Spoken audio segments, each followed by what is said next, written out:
Hello IIT aspirants, welcome to Mathbook. मैं आपका teacher Nitin. आज हम शुरू करेंगे एक नया चैप्टर, डिफरेंशियल इक्वेशन। कैलकुलस का आखिरी चैप्टर है। अगर इंटीग्रेशन आपको अच्छे से आता है तो ये चैप्टर बहुत ही आसान है। अगर नहीं आता है, मेरी सजेशन ये है कि पहले उसको स्ट्रॉन्ग करो। जिस तरह से इनडेफिनेट इंटीग्रेशन में कई सारे फॉर्म्स थे कि इस प्रकार का फॉर्म हुआ या प्रोफाइल, तो हम ये वाला मेथड अप्लाई करेंगे। उसी तरीके से डिफरेंशियल इक्वेशन में भी कुछ फॉर्म्स हैं। इस टाइप का क्वेश्चन आएगा तो उसको सॉल्व करने का ये मेथड है। उन सब के बारे में हम बात करेंगे। ऑब्वियसली इंटीग्रेशन तो यूज़ होगा ही, तो इंटीग्रेशन स्ट्रांग होना बहुत ज़रूरी है। और अगर इंटीग्रेशन स्ट्रांग है तो आइए शुरू करते हैं।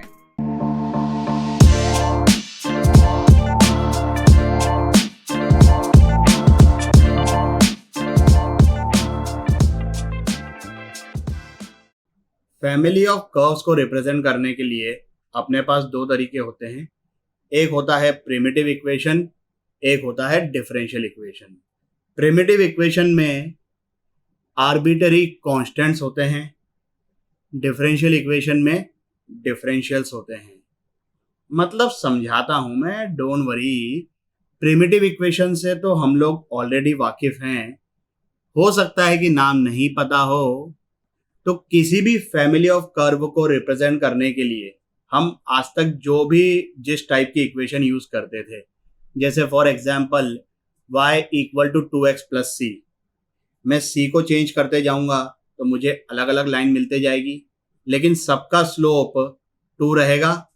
सो y equal to 2x plus c is family of lines whose slope is 2, और c जो है वो यहां पर हो गया आर्बिटरी कांस्टेंट। ये एक और एग्जांपल ले लो, x square plus y square minus 2x plus 4y plus lambda equal to 0। ये क्या रिप्रेजेंट करेगा? फैमिली ऑफ सर्कल जिन सबका सेंटर 1, -2 है। लैम्डा चेंज करते जाएंगे, रेडियस चेंज होते जाएगी, लेकिन सेंटर 1, -2 ही रहेगा। यहाँ पर लैम्डा आर्बिटरी कांस्टेंट है। ज़रूरी नहीं है कि एक ही आर्बिटरी कांस्टेंट हो, एक से ज़्यादा भी हो सकते हैं। हम उनके बारे में भी बात करेंगे। तो प्रिमिटिव इक्वेशन इज समथिंग जो हम ऑलरेडी देख चुके हैं। और फैमिली ऑफ कर्व्स को रिप्रेजेंट करने का जो दूसरा तरीका है, जो कि हमारे चैप्टर का नाम है, वो है डिफरेंशियल इक्वेशन। डिफरेंशियल इक्वेशन में ये जो आर्बिटरी कांस्टेंट हैं वो सब नहीं होते हैं, उसमें होते हैं डिफरेंशियल्स। डिफरेंशियल्स मतलब dy by d x, d2y by d x square, इस प्रकार की चीजें हैं। Differential equation is the relation between dependent variable, independent variable and derivatives.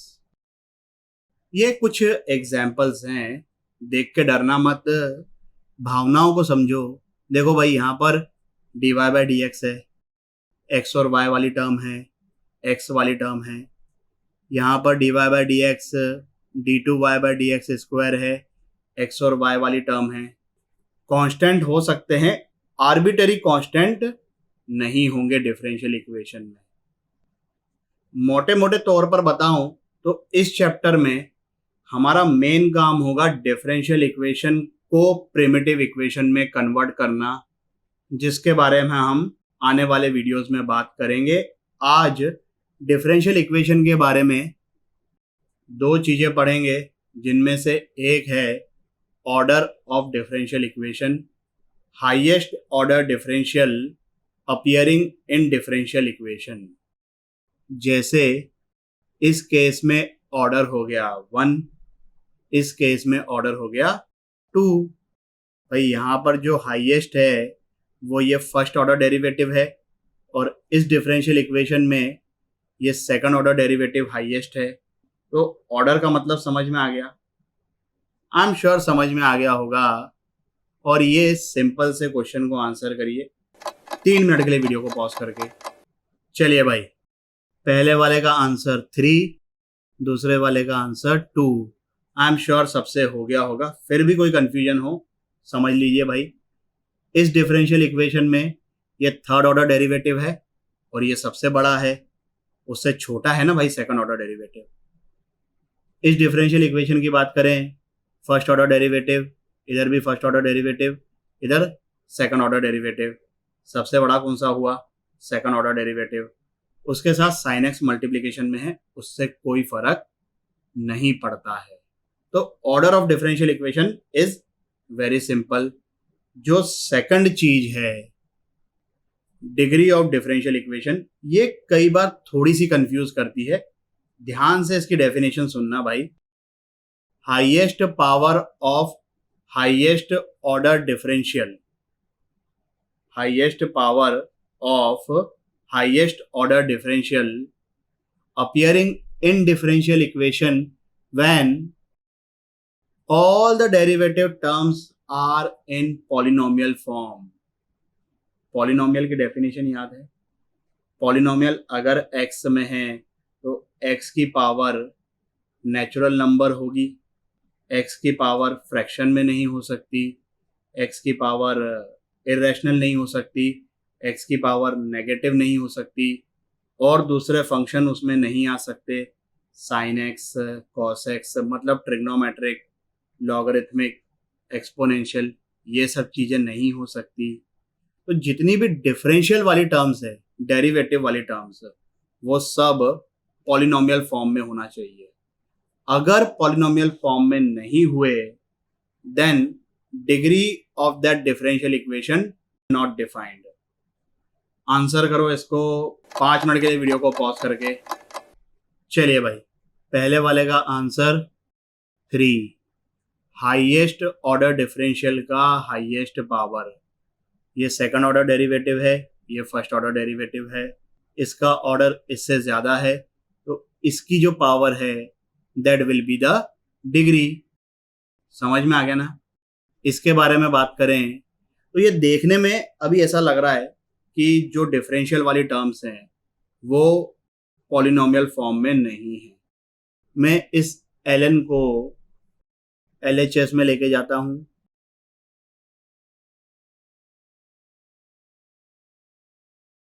तो ये इस तरीके से एक्सप्रेशन आ गया। अब यहां पर जितनी भी डेरिवेटिव वाली टर्म्स हैं वो सब तो पॉलिनोमियल फॉर्म में है। ये एक्स वाई वाली टर्म जो है वो एक्सपोनेंशियल के साथ है, लेकिन उससे कोई फर्क नहीं पड़ता है। Derivative terms are in polynomial form, तो वो पॉलिनोमियल फॉर्म में है। अब डिग्री की बात करें तो ये है हाईएस्ट ऑर्डर डेरिवेटिव इस एक्सप्रेशन में, और इसका एक्सपोनेंट कितना है 1, तो इसका आंसर हो गया 1। यहां पर जब मैं साइन को RHS में लेके जाऊंगा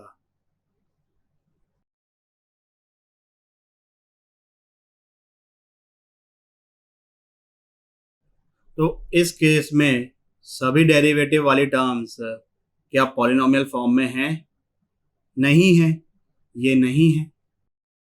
अगर मैं साइन को इस साइड भेजूंगा, एक्सपोनेंशियल को भी इस साइड भेजूंगा, तो RHS में पॉलिनोमियल फॉर्म में आ जाएगा, लेकिन LHS में नहीं होगा।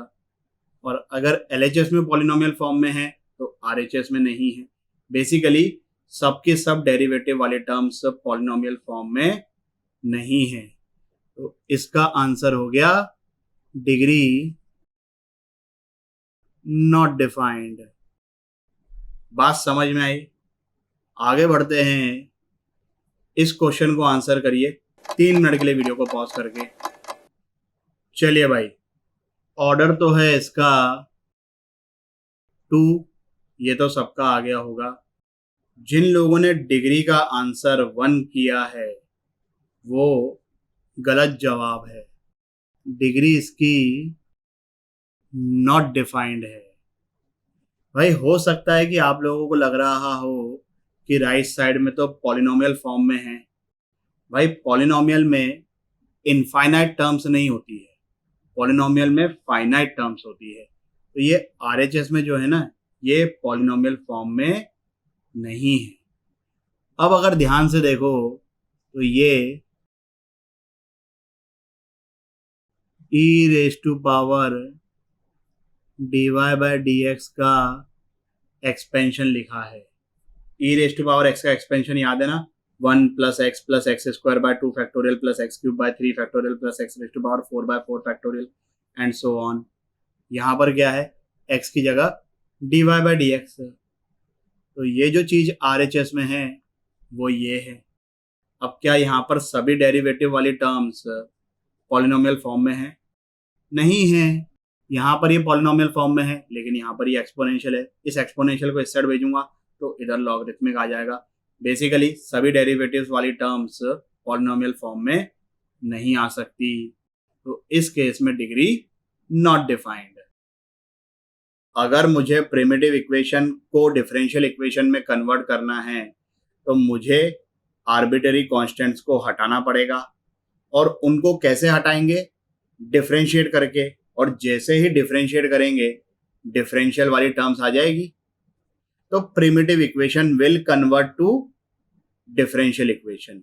और ये जो प्रोसेस होता है प्रिमिटिव इक्वेशन से डिफरेंशियल इक्वेशन में कन्वर्ट करने वाला, उसको बोला जाता है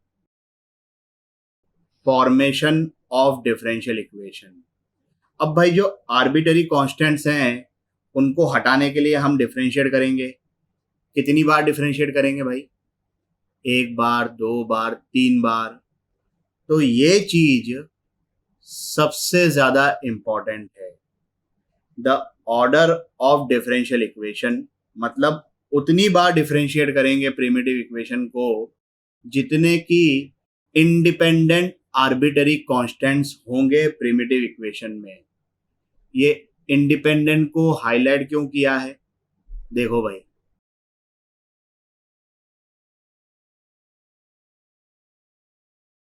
यहां पर कितने आर्बिटरी कांस्टेंट्स हैं? 2, 3 नहीं है भाई। a+2b टेक्निकली तो एक ही आर्बिटरी कांस्टेंट हुआ ना, तो ऐसे दिखने में लगेंगे कि 3 है। चलो ये तो बहुत ही सिंपल एग्जांपल था, मेरे को बस खाली इस इंडिपेंडेंट का मतलब समझाना है। तो यहाँ पर देखने में तो ऐसा लगेगा कि भाई 3 आर्बिटरी कांस्टेंट्स हैं, लेकिन इफेक्टिवली कितने आर्बिटरी कांस्टेंट्स हैं? 2। तो प्रिमिटिव इक्वेशन को उतनी बार डिफरेंशिएट करेंगे जितने इंडिपेंडेंट आर्बिटरी कांस्टेंट्स होंगे। तो सबसे पहले ये आइडेंटिफाई करते आना चाहिए कि भाई कितने इंडिपेंडेंट आर्बिटरी कांस्टेंट हैं। जब तक वो आइडेंटिफाई ढंग से नहीं करोगे आपको ये समझ में नहीं आएगा कि प्रिमिटिव इक्वेशन को कितनी बार डिफरेंशिएट करना है। तो पहले वो आइडेंटिफाई करना सीखते हैं। इस क्वेश्चन को आंसर करिए 3 मिनट के लिए वीडियो को पॉज करके। चलिए भाई, हो सकता है कि देखने में लगे कि भाई 2 आर्बिटरी कांस्टेंट्स हैं, क्योंकि यहाँ पर लिखा हुआ भी है a and b are parameters. लेकिन इंडिपेंडेंट आर्बिटरी कांस्टेंट्स कितने हैं? 1। कैसे? देखो भाई, e raised to power x plus b can be written as e raised to power x into e raised to power b। और अब ये जो क्वांटिटी है a into e raise to power b, इसको लेट से मैं lambda बोल देता हूँ। 4 को भी इंक्लूड कर सकता था उसके साथ, बट खैर उससे कोई फर्क नहीं पड़ता है। इंडिपेंडेंट आर्बिटरी कांस्टेंट्स कितने हो गए? 1। तो ये चीज अपने को ढंग से ऑब्जर्व करनी है। एक और क्वेश्चन करिए, आंसर करिए इसको 3 मिनट के लिए वीडियो को पॉज करके। चलिए भाई, जिन लोगों को लगता है कि इसका आंसर 4 है वो गलत जवाब है। जिन लोगों को लगता है कि इसका आंसर 3 है वो भी गलत जवाब है। सही जवाब है 2। कैसे? देखिए भाई, 10a+b का formula 10a + 10b upon 1 - 10a 10b। 10 π/4 की वैल्यू कितनी होती है? 1। अपॉन में आएगा 1 - 10 π/4 इंटू 10ax। 10 π/4 की वैल्यू 1। यहां पर 10a - b का फॉर्मूला लगाएंगे। यहां पर c into e raise to power b x into e raise to power d. अब ये चीज तो 1 बन गई और c into e raise to power d effectively एक आर्बिटरी कांस्टेंट हो गया। तो हमारे पास टोटल कितने आर्बिटरी कांस्टेंट हो गए? लैम्डा और बी, 2। बात समझ में आई क्या? तो ये तो कहानी हो गई भाई प्रिमिटिव इक्वेशन से डिफरेंशियल इक्वेशन में कन्वर्ट करने वाली। इस प्रोसेस को बोलते हैं फॉर्मेशन ऑफ डिफरेंशियल इक्वेशन। पहले तो आइडेंटिफाई करना है कि कितने number of independent arbitrary constants हैं, ताकि पता चल जाए कि भाई कितनी बार डिफरेंशिएट करना है। फिर डिफरेंशिएट करेंगे प्रिमिटिव इक्वेशन को with respect to independent variable. कितनी बार डिफरेंशिएट करना है? जितने इंडिपेंडेंट आर्बिटरी कांस्टेंट्स हैं। और फिर इवेंचुअली आर्बिटरी कांस्टेंट्स को एलिमिनेट करना है। कई बार ऐसा होगा कि डिफरेंशिएशन के साथ में ही एलिमिनेट हो जाएंगे, कई बार थोड़ा सा अपने को दिमाग लगाना पड़ेगा एलिमिनेट करने के लिए। देखते हैं, जैसे जैसे क्वेश्चन आएंगे वैसे वैसे समझते जाएंगे सिचुएशन को। पहले तो इस सिंपल से क्वेश्चन को आंसर करिए 3 मिनट के लिए वीडियो को पॉज करके। चलिए भाई, क्या आंसर है? जिन लोगों का ये आंसर आ गया है सॉल्यूशन को स्किप कर सकते हैं, जिन लोगों का नहीं आया है देख लीजिए। Differential equation of family of lines जिनका स्लोप क्या है? 10। तो 10 स्लोप वाली लाइंस की जनरल इक्वेशन होगी ये y equal to m x plus c के हिसाब से। अब यहाँ पर कितने आर्बिटरी कांस्टेंट्स हैं? इंडिपेंडेंट सिर्फ एक। तो कितनी बार डिफरेंशिएट करेंगे भाई? एक ही बार डिफरेंशिएट करेंगे। किसके रिस्पेक्ट में? x के रिस्पेक्ट में। तो एक बार डिफरेंशिएट करने पर ये आर्बिटरी कांस्टेंट हट गया। आगे बढ़ते हैं, इस क्वेश्चन को आंसर करिए 3 मिनट के लिए वीडियो को पॉज करके। चलिए भाई, क्या आंसर है? जिन लोगों का ये आंसर आ गया है सॉल्यूशन को स्किप कर दीजिए, जिन लोगों का नहीं आया है देख लीजिए। Family of lines whose y intercept is -4, तो y equal to mx plus c, और यहाँ पर c की वैल्यू -4। यहाँ पर कितने आर्बिटरी कांस्टेंट्स हैं? एक, सिर्फ m। तो कितनी बार डिफरेंशिएट करेंगे? एक ही बार डिफरेंशिएट करेंगे। तो ये आ गया। क्या आर्बिटरी कांस्टेंट हटा? नहीं हटा। क्या फिर से डिफरेंशिएट कर सकते हैं? नहीं कर सकते, क्योंकि जब आर्बिटरी कांस्टेंट एक है भाई, फिर से डिफरेंशिएट करेंगे तब तो ये m हट जाएगा। बट कर सकते हैं क्या? नहीं कर सकते। क्यों नहीं कर सकते? क्योंकि जब एक ही आर्बिटरी कांस्टेंट है तो डिफरेंशियल इक्वेशन का ऑर्डर 2 नहीं हो सकता, उसके ऑर्डर को तो 1 ही होना पड़ेगा। तो क्या करेंगे? हमें इस m को एलिमिनेट तो करना है। तो यहां से हमारे पास आया है कि dy by d x equal to m है, उसको हम पटक देंगे इस इक्वेशन में। m की जगह आ जाएगा dy बाई डी एक्स और बाकी चीजें एज इट इज। बढ़िया से इस क्वेश्चन को आंसर कर दीजिए 5 मिनट के लिए वीडियो को पॉज करके। चलिए भाई, क्या आंसर है? जिन लोगों का ये आंसर आ गया है सॉल्यूशन को स्किप कर दीजिए, जिन लोगों का नहीं आया है देख लीजिए। थीटा बोल दिया गया है कि फिक्स्ड कांस्टेंट है, इसका मतलब थीटा आर्बिटरी कांस्टेंट नहीं है। सिर्फ a और b ये 2 आर्बिटरी कांस्टेंट हैं, मतलब यहां पर जो डिफरेंशियल इक्वेशन आएगी उसका ऑर्डर क्या होगा? 2।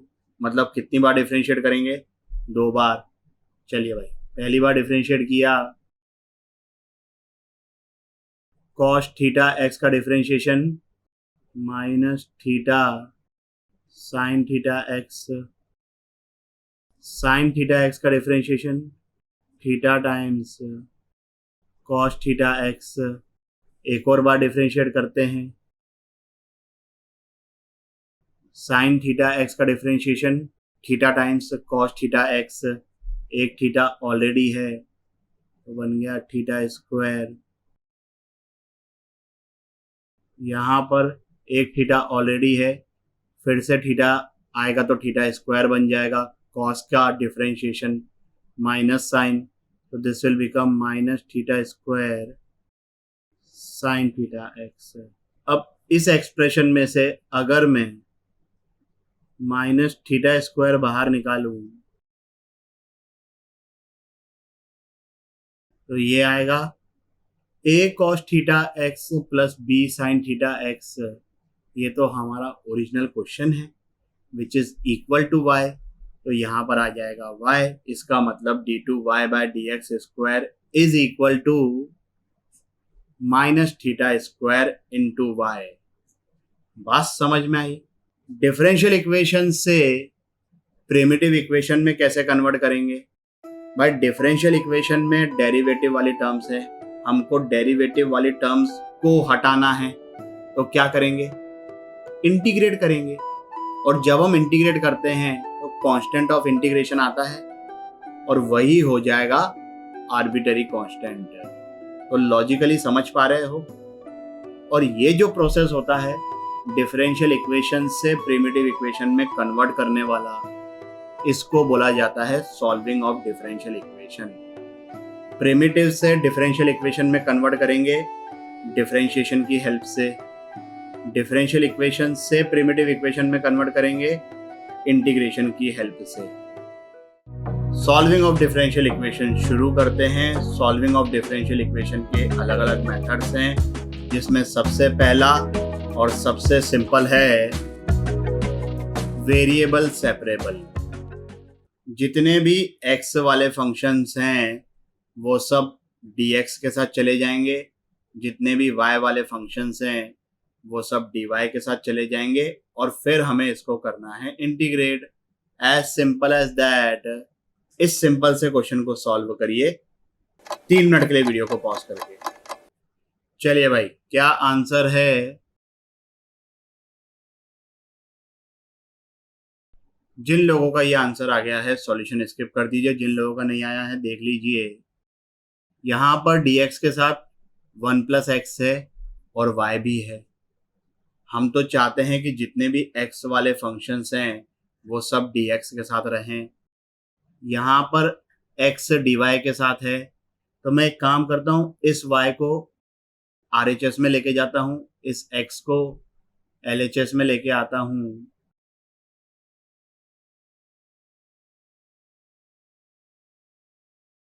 अब वेरिएबल सेपरेबल का स्टैंडर्ड फॉर्म बन गया। जितनी भी x वाली चीजें हैं वो सब dx के साथ है, जितनी भी y वाली चीजें हैं वो सब dy के साथ है। आगे तो इंटीग्रेट करना है।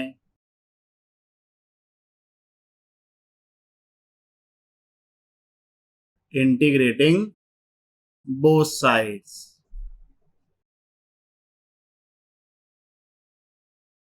अब कांस्टेंट ऑफ इंटीग्रेशन दोनों तरफ लगाने की जरूरत नहीं है, एक ही साइड लिख दीजिए। अगर दोनों तरफ लिखते भी हैं, मान लो इधर कांस्टेंट ऑफ इंटीग्रेशन C1 लिखा, यहाँ पर कांस्टेंट ऑफ इंटीग्रेशन C2 लिखा, तो C2 - C1 को बेसिकली मैंने C लिख दिया। बात तो एक ही है। अब यहाँ पर इसको रीअरेंज करेंगे, ln y को इस साइड लेके जाएंगे, ln x plus ln y that will become ln xy। x को इस साइड लेके गए तो y - x बन गया। आंसर इस तरीके से आ गया। आगे बढ़ते हैं, इस क्वेश्चन को आंसर करिए 3 मिनट के लिए वीडियो को पॉज करके। चलिए भाई, क्या आंसर है?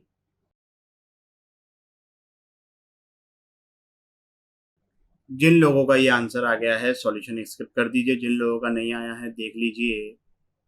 ये 1 + y² को मैं इधर LHS में लेके जाऊंगा dy के साथ, और dx को RHS में लेके जाऊंगा। ये बन गया वेरिएबल सेपरेबल, दोनों तरफ इंटीग्रेट किया, LHS में आ गया tan इनवर्स y, RHS में आ गया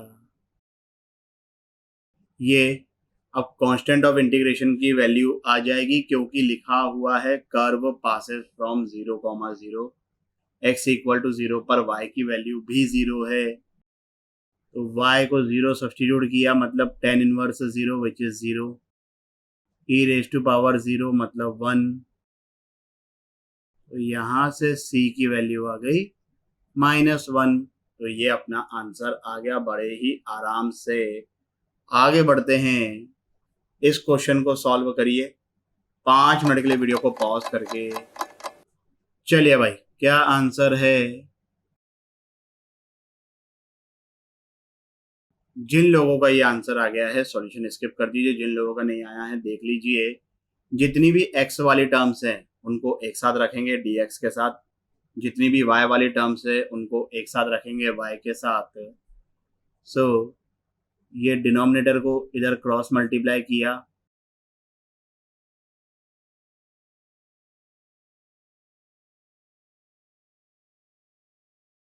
दोनों तरफ करेंगे इंटीग्रेट।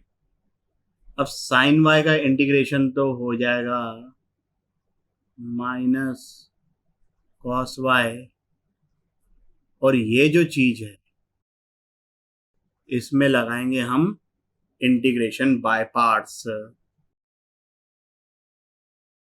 इसमें लगाएंगे हम इंटीग्रेशन बाय पार्ट्स, और ये तो इजीली इंटीग्रेबल है। अब जब इसमें y cos y में हम इंटीग्रेशन बाय पार्ट्स लगाएंगे तो y को मैं डिफरेंशिएबल फंक्शन मानता हूँ, cos y को मैं इंटीग्रेबल फंक्शन मानूंगा। यहाँ पर मैं x को इंटीग्रेबल फंक्शन मानूंगा और ln x को डिफरेंशिएबल फंक्शन। cos y का इंटीग्रेशन sin y, y का डिफरेंशिएशन 1, RHS में 2x का integration x square ln x as it is, फिर ln x का डिफरेंशिएशन 1/x और 2x का integration x square plus x dx plus constant of integration. अब यहाँ पर साइन y का इंटीग्रेशन हो जाएगा माइनस कॉस y, तो ये चीज और ये चीज कट गई, यहाँ पर ये और ये कैंसिल हो जाएगा, तो हमें मिल गया आंसर ये। बड़े ही आराम से, जैसा कि मैंने ऑलरेडी कहा था, अगर इंटीग्रेशन अच्छा है तो differential equation is a simple topic. कभी कभी वेरिएबल सेपरेबल में कुछ वेरिएशंस आ जाते हैं जिसको हम बोलते हैं रिड्यूसेबल टू वेरिएबल सेपरेबल। कैसे रिड्यूस करते हैं? सब्स्टिट्यूशन करके। किसको सब्स्टिट्यूट करेंगे वो आपको एक्सप्रेशन देखकर ही समझ में आ जाएगा। सॉल्व करिए इसको 3 मिनट के लिए वीडियो को पॉज करके। चलिए भाई, क्या आंसर है? जिन लोगों का ये आंसर आ गया है सॉल्यूशन स्किप कर दीजिए, जिन लोगों का नहीं आया है ध्यान से देखना भाई। ये x प्लस वाई को मैं t सब्स्टिट्यूट करता हूँ, डिफरेंशिएट किया विद रिस्पेक्ट टू x, तो यहां से हमारे पास dy बाई डी एक्स आ गया, dt बाई डी एक्स -1, उसको यहां रख दिया और राइट साइड में आ गया cos t। इस 1 को RHS में लेके गए,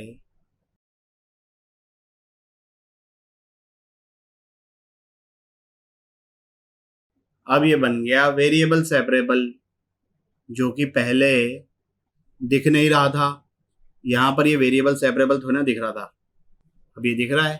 1 प्लस कॉस टी को लिख दूंगा मैं 2 cos square t by 2, cos square ऊपर गया तो बन जाएगा sec square,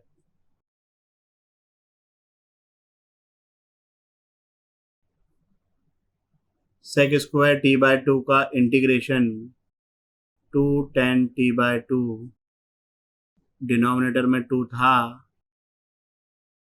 tan t by 2 is equal to x plus c, और t क्या है? x plus y. तो ये आंसर आ गया बड़े ही आराम से। अब जो हमारा नेक्स्ट मेथड है वो है फॉर होमोजीनियस डिफरेंशियल इक्वेशन के लिए। पहले ये समझते हैं कि होमोजीनियस डिफरेंशियल इक्वेशन होती क्या है। A differential equation of the form dy by dx equal to function of xy divided by function of xy, where f and g are homogeneous function of x and y of same degree। For example, जैसे भाई ये देखो, तो ये जो है numerator में वो एक्स वाई का फंक्शन है। इसकी डिग्री कितनी है? x की डिग्री 1, y की डिग्री 2, तो टोटल डिग्री हो गई 3। यहाँ पर y वाली टर्म नहीं है, कोई दिक्कत नहीं है। डिग्री कितनी है इसकी? 3। तो न्यूमरेटर में 2 टर्म्स है, दोनों की डिग्री 3 है। डिनोमिनेटर में भी 2 टर्म्स है और उन दोनों की डिग्री भी कितनी है? 3। तो ये अपने आप में एक होमोजीनियस फंक्शन है, ये अपने आप में एक होमोजीनियस फंक्शन है और इन दोनों फंक्शंस की जो डिग्री है वो सेम है। होमोजीनियस का मतलब क्या होता है? सेम डिग्री सबकी। तो न्यूमरेटर में एक अलग होमोजीनियस फंक्शन है, डिनोमिनेटर में एक अलग होमोजीनियस फंक्शन है, और न्यूमरेटर में जो होमोजीनियस फंक्शन है और डिनोमिनेटर में जो होमोजीनियस फंक्शन है उन दोनों की डिग्री सेम है। अब इस प्रकार के डिफरेंशियल इक्वेशन को सॉल्व कैसे करते हैं? y equal to v x substitute करना है। यहां पर यह ध्यान देना कि ये जो v है ये कोई कांस्टेंट नहीं है भाई, है ना। अगर ये कांस्टेंट हुआ तब तो इसका आंसर बेसिकली आपने बोल दिया कि y equal to v x है, वो तो गलत चीज हो गई ना। तो ये v जो है ये कांस्टेंट नहीं है। अब अगर मैं इसको डिफरेंशिएट करूं तो LHS में तो आ जाएगा dy by dx, यहां पर लगेगा प्रोडक्ट रूल। तो first function into differentiation of second, x का differentiation with respect to x 1 हो जाएगा, तो ये v आ गया, plus second function x into differentiation of first function, किसके रिस्पेक्ट में? x के रिस्पेक्ट में, तो ये आ गया dv by dx। इस चीज को याद कर लीजिए। वैसे सिंपल है, y equal to v x substitute करना है और डिफरेंशिएट करना है, तो ये जो एक्सप्रेशन है ये तो इवेंचुअली याद हो ही जाएगा। अब ऐसा करने से ये जो होमोजीनियस डिफरेंशियल इक्वेशन होती है वो कन्वर्ट हो जाएगी वेरिएबल सेपरेबल में, और वेरिएबल सेपरेबल को हमको सॉल्व करते आता है। तो आई एम श्योर आप लोग इस क्वेश्चन को सॉल्व कर लेंगे। सिंपल सा क्वेश्चन है, सॉल्व करिए इसको 3 मिनट के लिए वीडियो को पॉज करके। चलिए भाई, क्या आंसर है? जिन लोगों का ये आंसर आ गया है सॉल्यूशन को स्किप कर दीजिए, जिन लोगों का नहीं आया है देख लीजिए। पहले तो इसको मैं इस तरीके से लिखता हूं,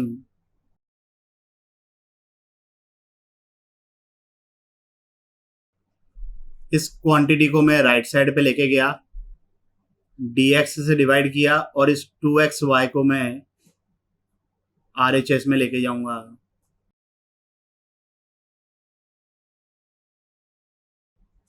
अब देखो भाई, न्यूमरेटर में जो फंक्शन है वो होमोजीनियस फंक्शन है, उसकी डिग्री 2 है। डिनोमिनेटर में एक ही टर्म है, उसकी डिग्री भी 2 है। तो ये होमोजीनियस डिफरेंशियल इक्वेशन है। क्या सब्स्टिट्यूट करेंगे? y equal to v x, और ऐसा सब्स्टिट्यूट करने पर dy by dx बन जाएगा v plus x dv by dx, और यहां पर ये आ गया v square x square minus x square divided bye 2x square v। अब न्यूमरेटर और डिनोमिनेटर से एक्स स्क्वायर कॉमन निकल के कैंसिल हो जाएगा, तो हमारे पास क्या आ गया?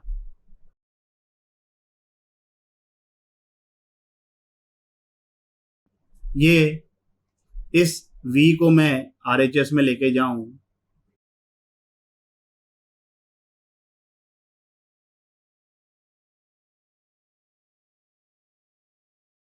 तो हमारे पास आ गया x dv by dx is equal to minus of 1 plus v square divided by 2v। अब ये जो v में फंक्शन है उसको मैं LHS में लेके जाऊंगा, x और dx को मैं RHS में लेके आ जाऊंगा। तो ये हो गया वेरिएबल सेपरेबल।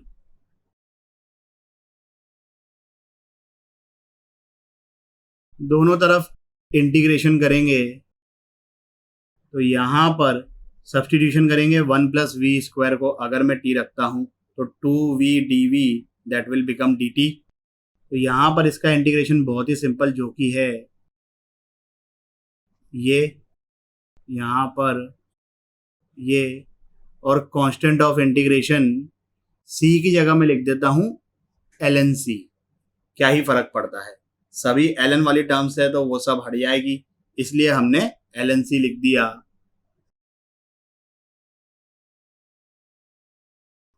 लॉग की प्रॉपर्टी लगाएंगे तो यहाँ पर 1+v² इंटू एक्स आ जाएगा और ln हट जाएगा तो LHS में आ गया ये, और ln तो हमने हटा दिया है। v क्या है, y इक्वल टू vx था तो v क्या हो गया, y/x। अब क्वेश्चन में दे रखा है कि ये कर्व जो है 1,1 से पास करता है, तो x को 1 y को 1 सब्स्टिट्यूट करेंगे, c की वैल्यू आ जाएगी 2।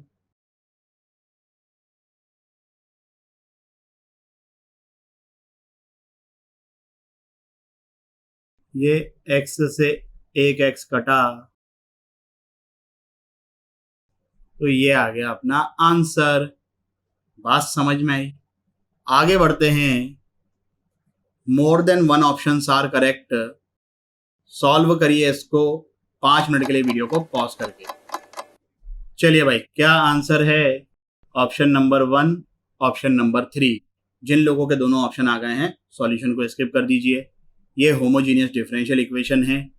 y का पावर 1, x का पावर 1 डिवीजन में है, तो इवेंचुअली इस टर्म की डिग्री कितनी हो गई? 0।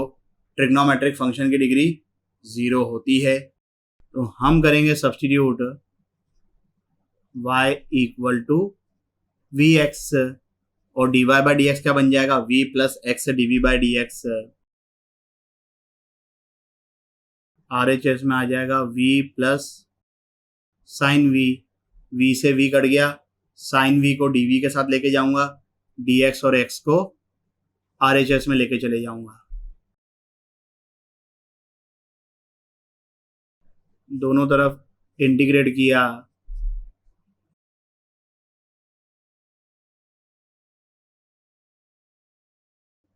कोसेक का इंटीग्रेशन क्या होता है? ये 1/x का इंटीग्रेशन, ये कांस्टेंट ऑफ इंटीग्रेशन को मैं लिख देता हूं ln c। तो यहां से लॉग की प्रॉपर्टी लगाएंगे तो हमें मिल जाएगा ये v क्या है? y/x। तो ये आ गया अपना ऑप्शन नंबर 1। दूसरा ऑप्शन कैसे आएगा? मैं कोसेक को लिख दूंगा 1/sin, कॉट को लिख दूंगा cos/sin।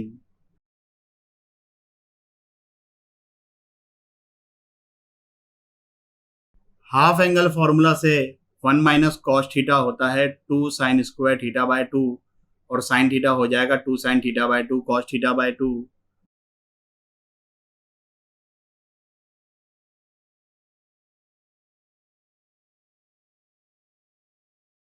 टू से 2 कटा, एक साइन से साइन कटा, तो ये आ गया 10y/2x is equal to xc। ये आ गया option number 3, exact differential equation. पहले समझते हैं कि भाई इसका मतलब क्या है। एक्स वाई का एक फंक्शन कंसीडर करो, ये फॉर एग्जाम्पल। अब अगर मैं इस एक्सप्रेशन को डिफरेंशिएट करता हूं with respect to x, 2x² का डिफरेंशिएशन 4x, यहां पर लग जाएगा प्रोडक्ट रूल, ये चीज आ गई। 4 sin y का डिफरेंशिएशन हो जाएगा 4 cos y dy by d x, e raise to power x y का differentiation e raise to power x y into x y का डिफरेंशिएशन, ये आ गया। अब अगर इस एक्सप्रेशन को यहीं के यहीं मैं इंटीग्रेट करूं तो ऑब्वियसली मुझे ये मिल जाएगी इक्वेशन। ये क्या है? Primitive equation. डिफरेंशिएट किया तो ये है डिफरेंशियल इक्वेशन। इस डिफरेंशियल इक्वेशन में हमने कुछ भी चेंज नहीं किया है। जैसा एक्सप्रेशन आया डिफरेंशिएट करने के बाद वैसा की वैसा ही उसको अगर मैं इंटीग्रेट कर दूंगा तो मुझे वापस ये प्रिमिटिव इक्वेशन मिल जाएगी। सॉल्विंग ऑफ डिफरेंशियल इक्वेशन का मतलब क्या होता है? डिफरेंशियल इक्वेशन से प्रिमिटिव इक्वेशन में कन्वर्ट करना। तो यहीं की यहीं अगर मैं इसको इंटीग्रेट कर दूंगा तो मुझे प्रिमिटिव इक्वेशन मिल जाएगी, मतलब ये डिफरेंशियल इक्वेशन सॉल्व हो जाएगी।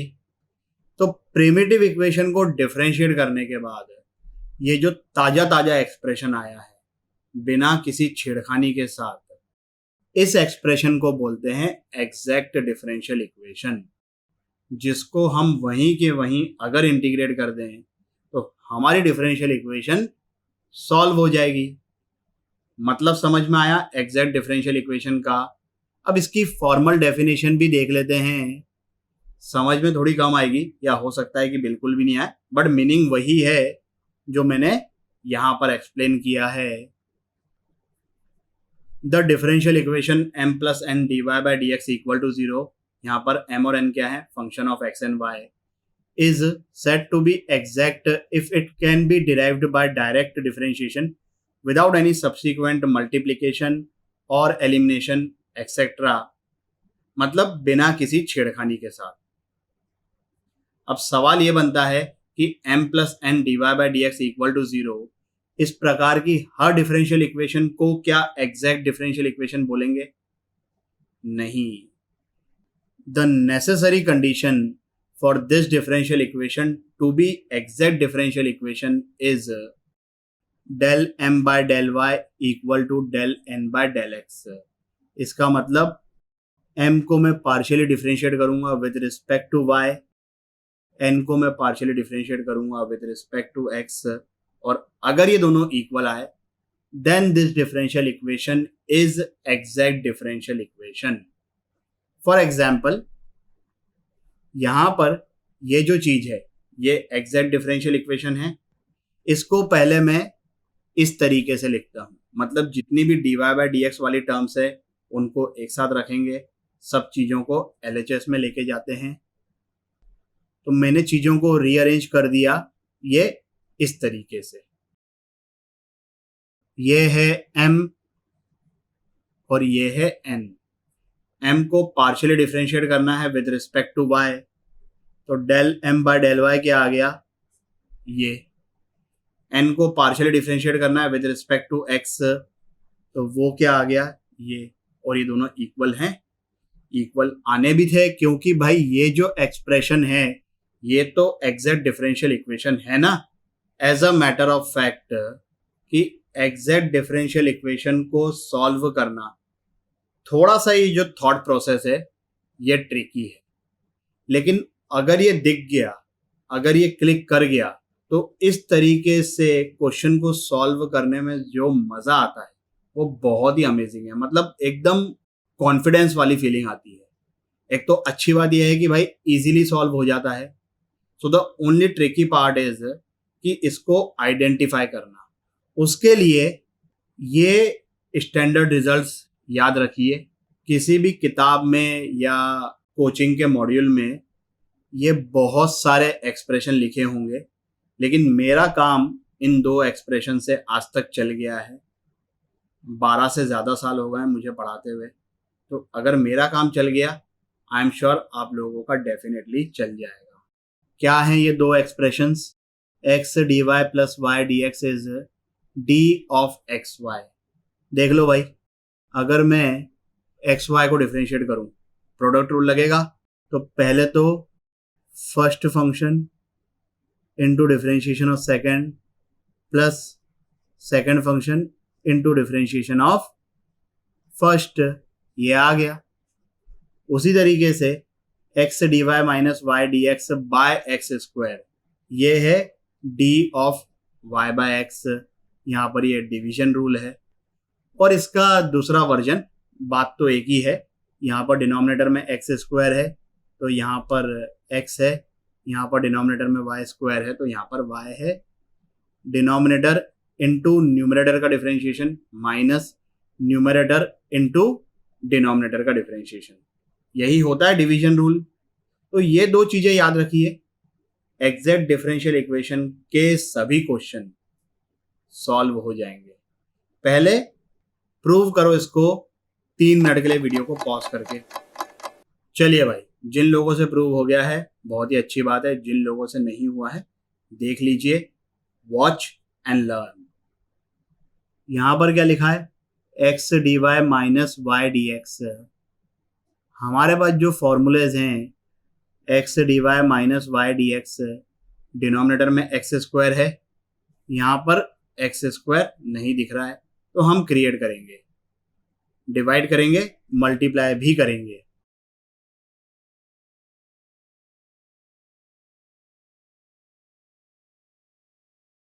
अब ये चीज बन गई d of y by x. अब ये y बाय एक्स है ना, दिमाग में इसको सोचो कि ये सिर्फ t लिखा हुआ है, तो यहां पर फंक्शन ऑफ t होना चाहिए, तभी तो हम उसको इंटीग्रेट कर पाएंगे। तो यहां पर देखो, अगर मैं न्यूमरेटर और डिनोमिनेटर से एक्स स्क्वायर कॉमन निकाल के कैंसिल कर देता हूं तो मुझे क्या मिलेगा, ये यहां पर y बाय एक्स है, यहां पर y बाय एक्स का स्क्वायर है। अगर नहीं दिख रहा है तो y बाय एक्स को थोड़ी देर के लिए t लिख लो। ये पहली बार है तो अपन ऐसा लिखेंगे, बाद में अपन हर चीज को दिमाग में ही सॉल्व करेंगे। तो ये बन गया 1/1 plus T square D T. अब अगर मैं इसको इंटीग्रेट करता हूं तो इसका आंसर क्या आएगा, tan इनवर्स टी। इसका मतलब this thing is equal to this. बात समझ में आई क्या? तो ये हमको जो प्रूव करना था वो हमने प्रूव कर दिया। यहाँ पर t है, t क्या है, y बाय एक्स। इस क्वेश्चन को सॉल्व करिए 3 मिनट के लिए वीडियो को पॉज करके। चलिए भाई, क्या आंसर है? ये जिन लोगों का ये आंसर आ गया है सॉल्यूशन स्किप कर दीजिए, जिन लोगों का नहीं आया देख लीजिए। ये जो LHS में है वो ये वाला एक्सप्रेशन है, और जो RHS में है वो ये वाला एक्सप्रेशन है। तो LHS में बन गया d of x y, RHS में हो गया d of tan inverse y by x. दोनों तरफ इंटीग्रेट किया तो यहाँ पर आ जाएगा एक्स वाई, यहाँ पर आ जाएगा tan inverse y by x plus constant of integration. आगे बढ़ते हैं, इस क्वेश्चन को सॉल्व करिए 5 मिनट के लिए वीडियो को पॉज करके। चलिए भाई, क्या आंसर है? जिन लोगों का ये आंसर आ गया है सॉल्यूशन को स्किप कर दीजिए, जिन लोगों का नहीं आया है देख लीजिए। ये जो चीज है ये तो d ऑफ एक्स वाई है, इसको मैं RHS में लेके जाता हूं। अब मैं e raise to power y को with respect to y integrate कर सकता हूं। इस एक्स वाई को मैं LHS में लेके गया, दोनों तरफ इंटीग्रेट किया तो यहाँ पर आ गया ln एक्स वाई, यहाँ पर minus e raise to power y plus constant of integration. इस क्वेश्चन को सॉल्व करिए 10 मिनट के लिए वीडियो को पॉज करके। चलिए भाई, क्या आंसर है?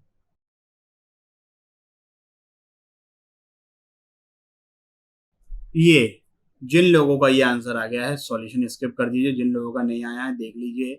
दिखने में ये क्वेश्चन डरावना है लेकिन ये बहुत ही आसान है अगर सही तरीके से चीजों को लिख लिया तो। देखो भाई, y by cos square x y, उसके साथ dx है, ये y, ये dx और डिनोमिनेटर में कॉस स्क्वायर एक्स वाई। इस पे फोकस करो, अभी इसको थोड़ी देर के लिए भूल जाओ। यहाँ पर क्या है, x, उसके साथ dy और डिनोमिनेटर में यहाँ पर भी कॉस स्क्वायर एक्स वाई। तो ये सब चीजों को मैं एक साथ लिखूंगा, y dx plus x dy divided by cos square x y. अब यहाँ पर इसको सेपरेट किया तो कॉस स्क्वायर एक्स वाई से cos square x y cut जाएगा, साइन एक्स डी एक्स है, और यहाँ पर साइन वाई डी वाई है, ये इक्वल टू 0। भाई साइन एक्स को मैं एक्स के रिस्पेक्ट में इंटीग्रेट कर सकता हूँ, साइन वाई को मैं वाई के रिस्पेक्ट में इंटीग्रेट कर सकता हूँ।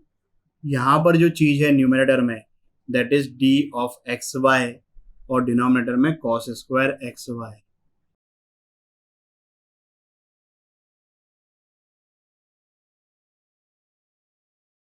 कॉस स्क्वायर ऊपर चले जाएगा तो सेक स्क्वायर बन जाएगा। इंटीग्रेट कर देते हैं भाई,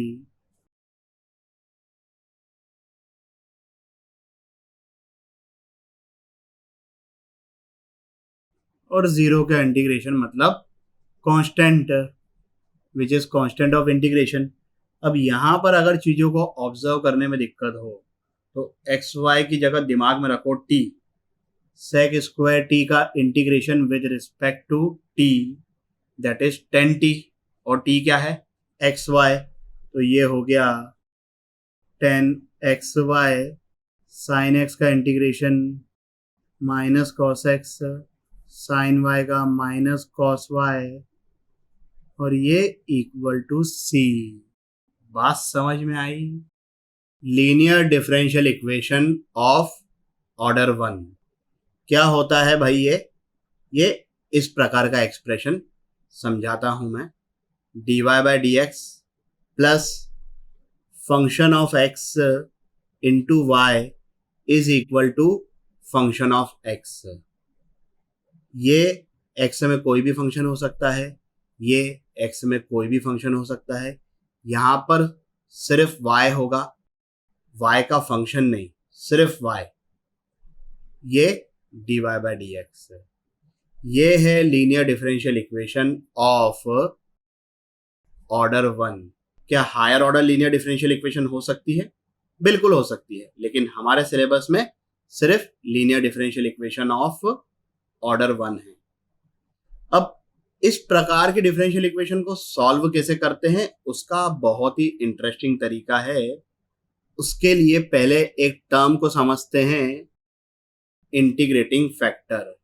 इंटीग्रेटिंग फैक्टर एक ऐसा एक्सप्रेशन होता है जिसको अगर मैं लीनियर डिफरेंशियल इक्वेशन से मल्टीप्लाई कर दूं तो linear differential equation exact differential में कन्वर्ट हो जाती है। अब हमारे सिलेबस में क्या है, linear differential equation of order 1। तो ऑर्डर 1 के लीनियर डिफरेंशियल इक्वेशन के लिए जो इंटीग्रेटिंग फैक्टर होता है वो होता है e raise to power integration of px dx। px क्या है, ये वाला फंक्शन जो y के साथ में है। तो इंटीग्रेटिंग फैक्टर क्या है, e raise to power integration of px dx। यहां पर ये जो इंटीग्रेशन है इसमें कांस्टेंट ऑफ इंटीग्रेशन लिखने की जरूरत नहीं है। अब जब हम इस एक्सप्रेशन से अपनी लीनियर डिफरेंशियल इक्वेशन को मल्टीप्लाई करेंगे तो लीनियर डिफरेंशियल इक्वेशन कन्वर्ट हो जाएगी एग्जैक्ट डिफरेंशियल इक्वेशन में। कैसे एक्सप्लेन करता हूं भाई मैं। ये अपनी लीनियर डिफरेंशियल इक्वेशन थी, उसमें मैंने e raise to power integration of px dx से मल्टीप्लाई कर दिया, dx को इस साइड लेके चले गए तो ये वाला एक्सप्रेशन आ गया। अब ये राइट साइड में जो एक्सप्रेशन है qx into e raise to power px dx, ये तो पूरा की पूरा फंक्शन ऑफ x है और यहाँ पर ये dx है। तो जब मैं इसको इंटीग्रेट करूंगा तो फंक्शन ऑफ x को अपन x के रिस्पेक्ट में इंटीग्रेट कर सकते हैं, कोई दिक्कत वाली बात नहीं है। राइट साइड पे जो बड़ा सा एक्सप्रेशन दिख रहा है, ध्यान से देखो तो वो जो है इस चीज का डिफरेंशिएशन लिखा हुआ है। इस चीज को डिफरेंशिएट करो, मल्टीप्लीकेशन रूल लगेगा, first function into differentiation of second plus second function into differentiation of first, वो ये वाला एक्सप्रेशन बन जाएगा। तो अब मैं दोनों तरफ इंटीग्रेट करूं अगर चीजों को, तो लेफ्ट साइड में अपने पास बचेगा e raise to power integration of px dx into y, और राइट साइड पे integration of this expression plus constant of integration इस बार लगाना है। अच्छी बात यह है कि जैसे ही आपने ऑब्जर्व किया कि भाई linear differential equation of order 1 है, आप इंटीग्रेटिंग फैक्टर कैलकुलेट करोगे और यहां से डायरेक्टली ये वाली स्टेप लिख सकते हो, बीच की ये सब चीजें लिखने की कोई जरूरत नहीं है। ठीक है, क्वेश्चन करते हैं, ऑब्वियसली अच्छे से समझ में आ जाएगा। इस क्वेश्चन को ट्राई करिए 3 मिनट के लिए वीडियो को पॉज करके।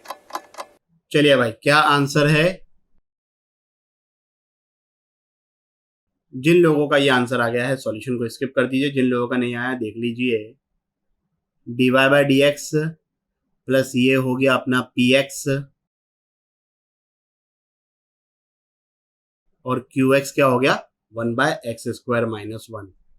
पहले इंटीग्रेटिंग फैक्टर कैलकुलेट करते हैं, e raise to power integration of px dx। अब इस चीज को इंटीग्रेट करना x के रिस्पेक्ट में बहुत ही सिंपल, एक्स स्क्वायर माइनस 1 को t मानेंगे तो 2x dx equal to dt हो जाएगा। तो this will become integration of 1 by t with respect to t, जिसका इंटीग्रेशन होता है ln t, और t क्या है एक्स स्क्वायर माइनस 1। चीजों को मैंने ओरली कर लिया है, आप आराम से इसको सॉल्व कर सकते हो। इन केस कोई कंफ्यूजन हो तो इसका इंटीग्रेशन हो जाएगा ln x square minus 1 plus c हमको लिखना नहीं है, एक्सपोनेंशियल लॉगरिथमिक एक दूसरे के इनवर्स फंक्शन है, तो ये आ गया एक्स स्क्वायर माइनस 1। ये आ गया बड़ी आसानी से अपना इंटीग्रेटिंग फैक्टर। अब हम कौन सी स्टेप लिखेंगे डायरेक्टली? ये वाली, integrating factor into y is equal to q x into integrating factor और उसका इंटीग्रेशन। तो इंटीग्रेटिंग फैक्टर ये है और क्यू एक्स क्या है, ये है, y into integrating factor is equal to integration of qx into integrating factor dx plus constant of integration। ये तो 1 बन गया, इसका इंटीग्रेशन आ गया x, ये plus c as it is, तो ये आ गया अपना आंसर। बात समझ में आई? एक और क्वेश्चन सॉल्व करते हैं, करिए इसको ट्राई 3 मिनट के लिए वीडियो को पॉज करके। चलिए भाई, क्या आंसर है?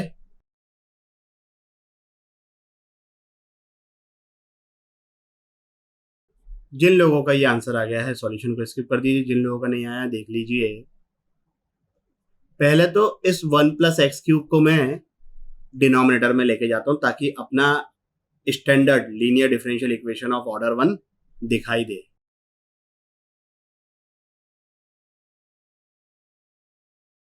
दिख गया भाई, ये हो गया px, ये हो गया qx। तो इंटीग्रेटिंग फैक्टर क्या आ जाएगा, e raise to power integration of px। इसको इंटीग्रेट करना बहुत ही आसान, 1 प्लस एक्स क्यूब को t मानेंगे तो 3x square dx equal to dt बन जाएगा।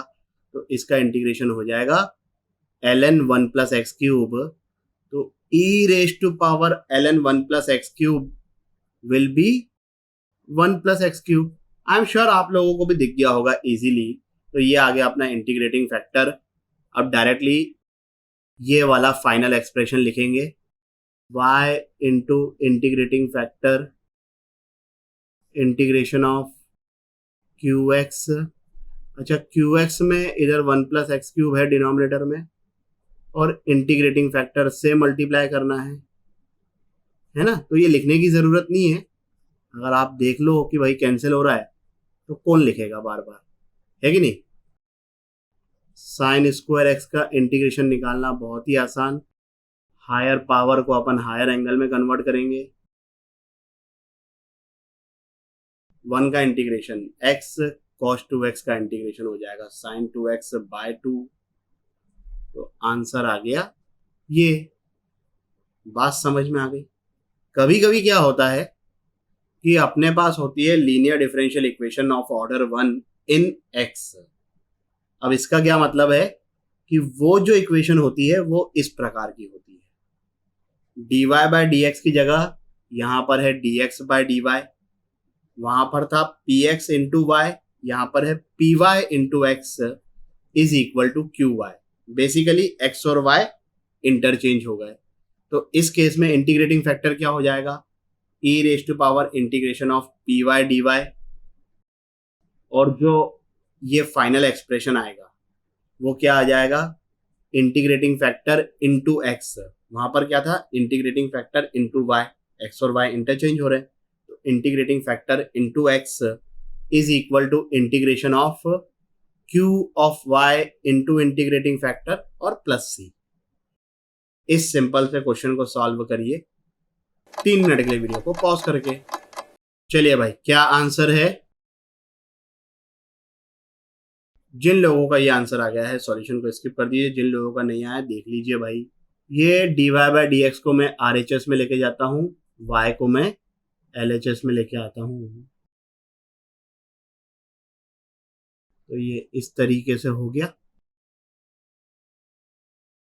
इसको मैं इस साइड लेके गया तो माइनस हो जाएगा, मैं माइनस को यहां रख लेता हूँ, is equal to 2y square. तो ये हो गया dx by d y plus function of y into x is equal to function of y।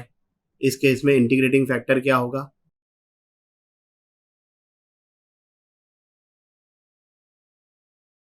तो इंटीग्रेटिंग फैक्टर आ गया 1 बाय वाई। LHS में तो integrating factor into x is equal to integration of q of y. Q of y क्या था भाई इधर, 2y square into integrating factor dy plus c. तो यहाँ पर आ गया 2y dy, 2y का इंटीग्रेशन हो जाएगा y स्क्वायर। y को इस साइड ट्रांसफर कर दें अगर, तो आंसर इस फॉर्मेट में आ जाएगा। बात समझ में आई। बर्नौलीज इक्वेशन बहुत ही सिंपल चीज है। कैसा होता है इसका एक्सप्रेशन, ये रहा dy by d x plus p x into y is equal to q x into y raise to power n। Linear differential equation से मिलता जुलता है। इनफैक्ट ये लीनियर डिफरेंशियल इक्वेशन में कन्वर्ट हो जाएगा जब इस पूरे एक्सप्रेशन को आप y raise to power n से डिवाइड करेंगे और y raise to power minus n plus 1 को t सब्सटीट्यूट कर देंगे, and then it will become linear differential equation. वो हमने ऑलरेडी कवर कर लिया। बहुत ही सिंपल चीज है। इस सिंपल से क्वेश्चन को सॉल्व करिए 3 मिनट के लिए वीडियो को पॉज करके। चलिए भाई, क्या आंसर है।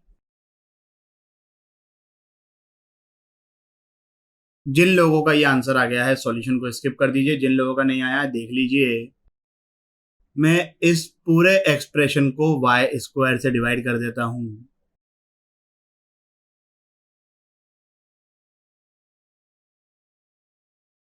अब 1 बाय वाई को हम सब्सटीट्यूट कर देंगे t, डिफरेंशिएट किया तो minus 1 by y square d y equal to d t आ जाएगा। मतलब 1 by y square d y is equal to minus d t. तो वो चीज यहाँ पे सब्सटीट्यूट करी तो अब ये पूरा एक्सप्रेशन क्या बन जाएगा, minus d t by d x plus t by x is equal to ln x by x. अब ये लीनियर डिफरेंशियल इक्वेशन है और y की जगह यहां पर t है। माइनस से पूरे एक्सप्रेशन को मल्टीप्लाई कर देता हूं मैं।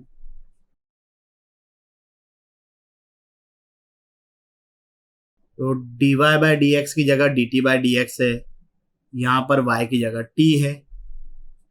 इंटीग्रेटिंग फैक्टर क्या हो जाएगा भाई,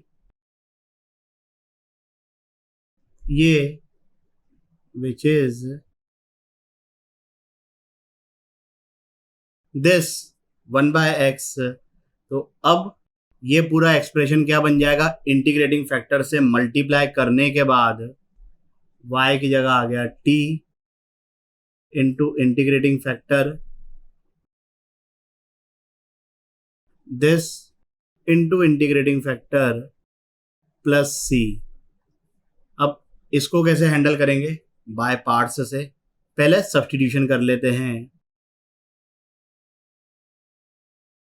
तो अब ये चीज बन गई, ln x की जगह आ गया z। ये डिनोमिनेटर में x जो है तो यहां से x आ जाएगा e raise to power z, और ये 1/x dx वो तो बन गया dz। इसको हम हैंडल करेंगे बाय पार्ट्स से, फटफट कर लेते हैं।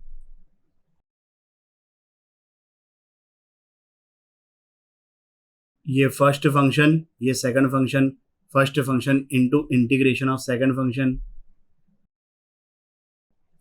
ई raise to power minus z का integration minus e raise to power minus z minus, अब इस माइनस की वजह से वो बन गया प्लस फर्स्ट फंक्शन का डिफरेंशिएशन दैट इज 1, इसका इंटीग्रेशन, ये इसके होल का इंटीग्रेशन, और ये प्लस सी। इसको फिर से इंटीग्रेट करेंगे, ये माइनस माइनस बन गया plus,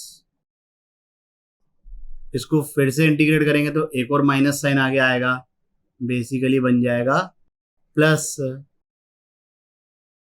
z by e raise to power z plus 1 by e raise to power z plus c. t क्या है, 1/y, ये रहा।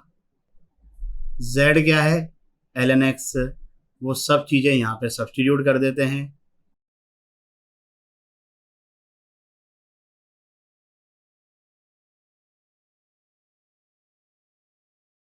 एक्सपोनेंशियल लॉगरिथमिक इनवर्स फंक्शन एक दूसरे को कैंसिल कर देंगे,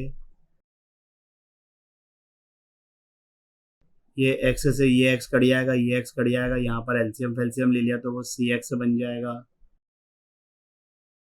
तो ये आ गया अपना आंसर बड़े ही आराम से। तो एक्चुअली बर्नौलीज इक्वेशन कुछ नहीं है, सिर्फ थोड़ा सा सब्स्टिट्यूशन करना है and then it will convert into linear differential equation. और जरूरी नहीं है कि इसी प्रकार का एक्सप्रेशन हो, कुछ और भी हो सकता है, जैसे कि ये। खैर इसको बर्नौलीज इक्वेशन नहीं बोलते हैं, लेकिन इसको भी सब्स्टिट्यूशन से आप सॉल्व कर सकते हो। तो ट्राई करिए इसको 5 मिनट के लिए वीडियो को पॉज करके। चलिए भाई, क्या आंसर है। जिन लोगों का ये आंसर आ गया है सॉल्यूशन को स्किप कर दीजिए, जिन लोगों का नहीं आया है देख लीजिए। सबसे पहले तो सब्स्टिट्यूशन करेंगे। क्या सब्स्टिट्यूशन करेंगे भाई, 10y को हम रख देते हैं t, डिफरेंशिएट किया तो ये आ गया। So this expression will become dt by d x. ठीक है, इंटीग्रेटिंग फैक्टर क्या हो जाएगा, यही सेम प्रीवियस क्वेश्चन में भी था, तो मैं डायरेक्टली लिख देता हूं। So now the equation becomes into integrating factor plus c, और इसको इंटीग्रेट करना बहुत ही आसान।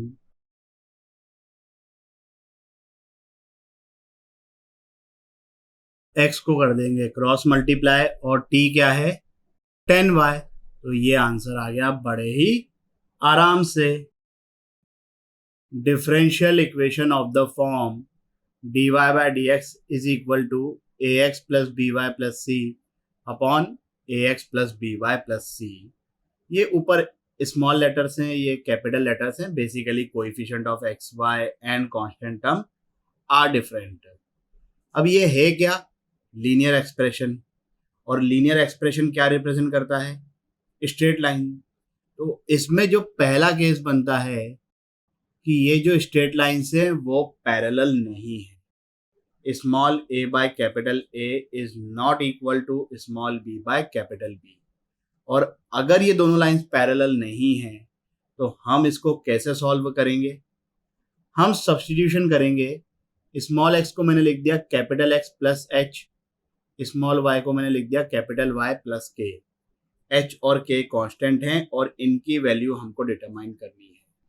ये जो पॉइंट्स है h और k, they are the point of intersection of these two lines.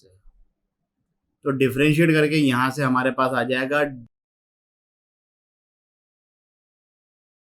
इस तरीके से। स्मॉल x की जगह ये सब्स्टिट्यूट किया, स्मॉल y की जगह ये सब्स्टिट्यूट किया, तो ये इस प्रकार का एक्सप्रेशन प्लस ये।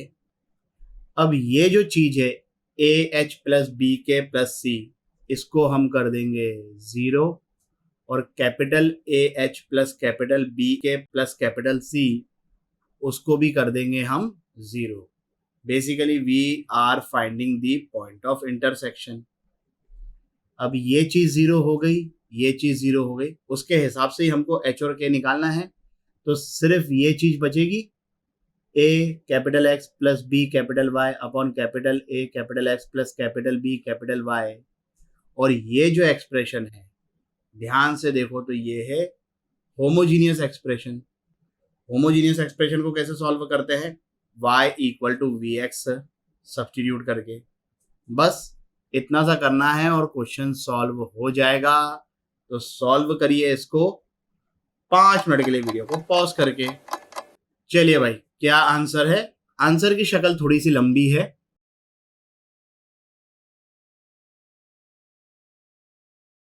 जिन लोगों का ये आंसर आ गया है सॉल्यूशन को स्किप कर दीजिए, जिन लोगों का नहीं आया है देख लीजिए। स्मॉल एक्स को हम सब्स्टिट्यूट करेंगे,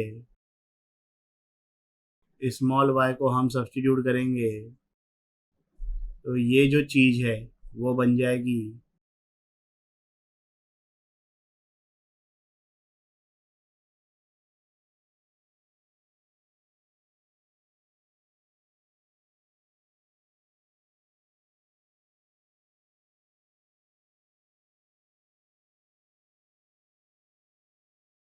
अब ये ब्रैकेट में जो दो लीनियर एक्सप्रेशन लिखे हैं एच और के में, उनको हमें करना है जीरो।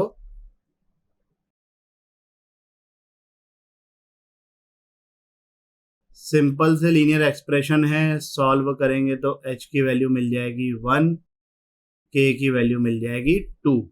ये बहुत ही आसान पार्ट है। तो अब ये डिफरेंशियल इक्वेशन क्या बन गई?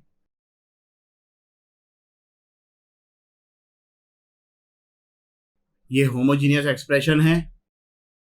y को सब्स्टिट्यूट कर देंगे हम वी एक्स, डिफरेंशिएट किया तो ये आ जाएगा। इसको यहाँ पटक देंगे,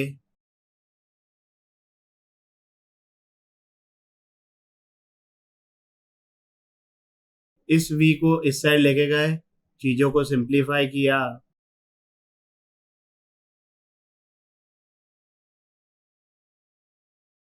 क्रॉस मल्टीप्लाई कर देंगे। जितनी भी v वाली टर्म्स है उनको dv के साथ रख लेंगे, x वाली टर्म को x के साथ रहने देंगे। तो अपने पास आ गया,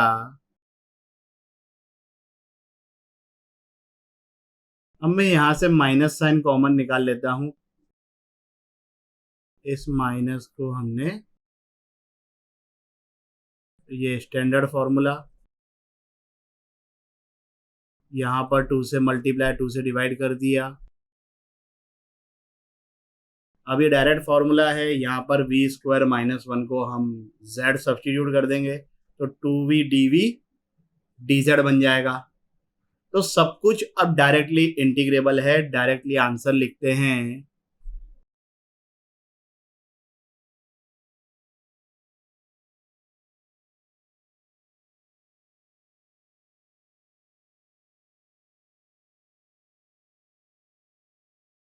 और कांस्टेंट ऑफ इंटीग्रेशन को भी मैं LNC लिख देता हूं। अब लॉग की प्रॉपर्टीज लगाएंगे तो लॉग हर जगह से हट जाएगा। v क्या है? Capital Y by capital X, और कैपिटल X क्या है? स्मॉल x माइनस h, और h की वैल्यू आई थी 1, और कैपिटल Y क्या है? स्मॉल y माइनस 2, क्योंकि k की वैल्यू आई थी 2। तो पहले तो v की जगह capital Y by capital X substitute करेंगे, और फिर कैपिटल Y की जगह y माइनस 2, कैपिटल X की जगह x माइनस 1, और ये सब कुछ करके आंसर आ जाएगा ये। बात समझ में आई क्या? आगे बढ़ते हैं। जब लाइंस पैरेलल हो जाए, मतलब small a by capital A is equal to small b by capital B, उस समय हम क्या करेंगे? ये सब्स्टिट्यूशन, और ये सब्स्टिट्यूशन करने के बाद चीजें सॉल्वेबल हो जाएगी। एक क्वेश्चन करिए, आराम से समझ में आ जाएगा। सॉल्व करो इसको 5 मिनट के लिए वीडियो को पॉज करके। चलिए भाई, क्या आंसर है? जिन लोगों का ये आंसर आ गया है सॉल्यूशन को स्किप कर दीजिए, जिन लोगों का नहीं आया देख लीजिए। 2/4 is equal to 3/6 lines parallel है, तो ऑब्वियसली इनका पॉइंट ऑफ इंटरसेक्शन नहीं होगा। तो पहला वाला जो केस 1 है वो तो इसमें फेल कर जाएगा। हम क्या करेंगे? इसको कर देंगे सब्स्टिट्यूट। डिफरेंशिएट किया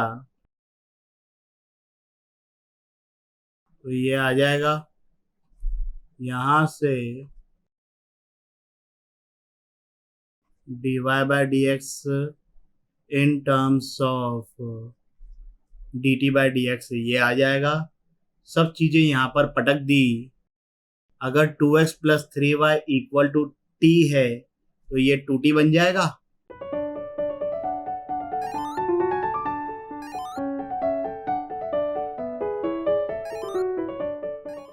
चलिए भाई, t वाली टर्म्स को dt के साथ रखेंगे।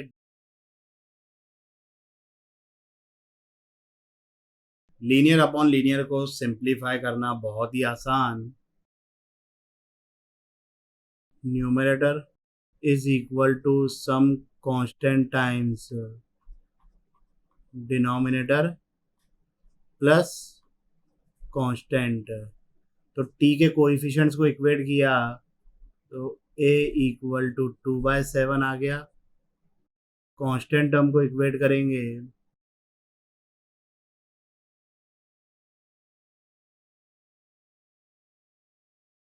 तो ये आ जाएगा। यहां से ये एक्सप्रेशन बन गया।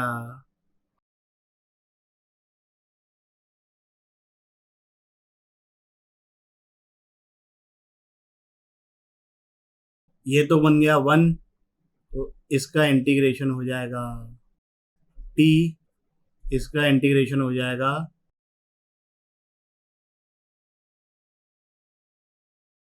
अब t की जगह हम सब्स्टिट्यूट कर देंगे वापस।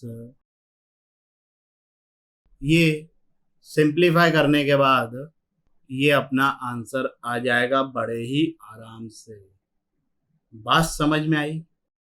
अब इसमें एक और चीज होती है, स्पेशल केस होता है जो कि अपने क्वेश्चन को बहुत ही आसान कर देता है। अगर small b plus capital A की वैल्यू 0 है, then this expression will become exact differential. Exact differential याद है क्या होता है? नहीं याद है? यहां पर ये लिंक आ रही है, ये वीडियो देख लीजिए। और एक बार ये एग्जैक्ट डिफरेंशियल में कन्वर्ट हो गया तब तो ये क्वेश्चन एक लाइन में सॉल्व हो जाएगा।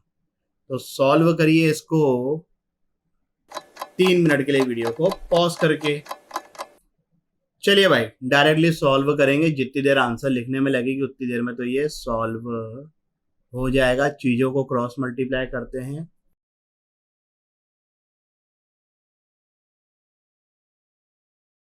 अब यहां पर ये जो 6 टर्म्स लिखी हुई है इसको डायरेक्टली इंटीग्रेट कर सकते हैं, इसको डायरेक्टली इंटीग्रेट कर सकते हैं, इसको डायरेक्टली इंटीग्रेट कर सकते हैं, इसको डायरेक्टली इंटीग्रेट कर सकते हैं।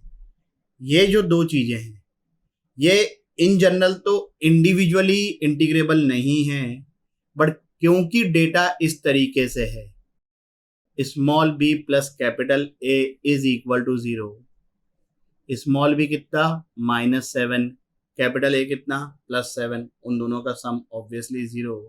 तो अब ये एग्जैक्ट डिफरेंशियल में कन्वर्ट हो जाएगा कैसे, -7/dx को मैं इस साइड लेके जाता हूँ और 7 कॉमन निकालता हूँ, तो अंदर आ जाएगा x dy plus y dx। ये एग्जैक्ट डिफरेंशियल है, बाकी चीजें एज इट इज।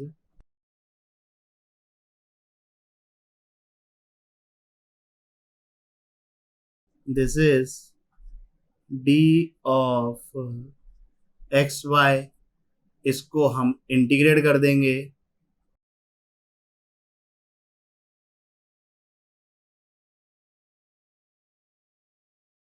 इसका इंटीग्रेशन ये, इसका इंटीग्रेशन ये, इसका इंटीग्रेशन ये,